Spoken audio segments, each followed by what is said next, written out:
We know how people prepare, but how do animals get ready for an Upper Michigan winter? That's a question I asked Bud DeYoung, owner of the DeYoung Family Zoo in Wallace. Tonight we go into the cage for a look at their operation. What do you do? How do you get ready for winter? Just at born. So how do you think animals get ready for winter? They just go in their house. Lily, an animal lover and Cubs fan from Iowa, is not too far off. Most animals at the DeYoung Family Zoo really do have a winter home of sorts. In Wallace, Bud DeYoung has created a zoo embracing the UP style in bitter cold winters while attracting visitors from all across the country. We live in Des Moines and we go to our zoo all the time, and my husband is from Cadillac, Michigan, so we were coming through to pick apples and decided to come through the UP and visit the zoo because we saw him on the TV show a couple of years ago.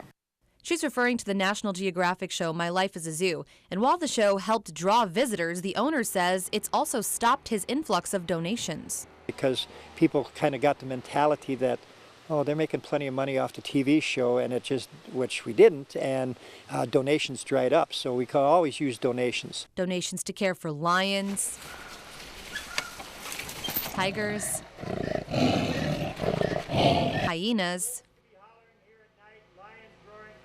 monkeys, and even peacocks. We've been known for the home of the big cats forever. People want to see tigers where we have 13 of them, plus a variety of other big cats. We're known for our outdoorsiness of our zoo, how our big open enclosures. But that outdoorsy feel comes at a price. Dealing with the seasons. Fall for Bud DeYoung means moving the animals, but some are easier to care for than others. Well, my camels are Bach trained camels, which come from the mountain ranges in Nepal and Tibet, and that, so they can handle our cold. The bears are completely carefree.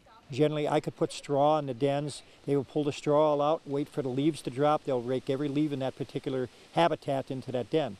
They generally quit eating about November 1st, do not eat throughout the whole winter. A few weeks ago, Bud started moving some of the warm weather-loving monkeys.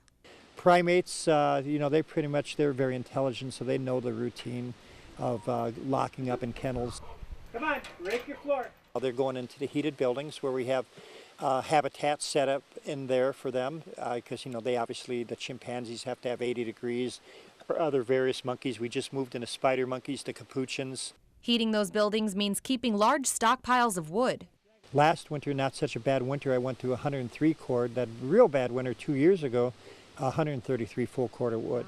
Bud is prepared, but says the way the animals have prepared indicates a mild season ahead. I'm anticipating it's going to be an easier winter. The bears have half the coats that they had on 2 years ago. Camels aren't furred out, the wolves aren't furred out, so it's going to be an easier winter this year. That's my prediction.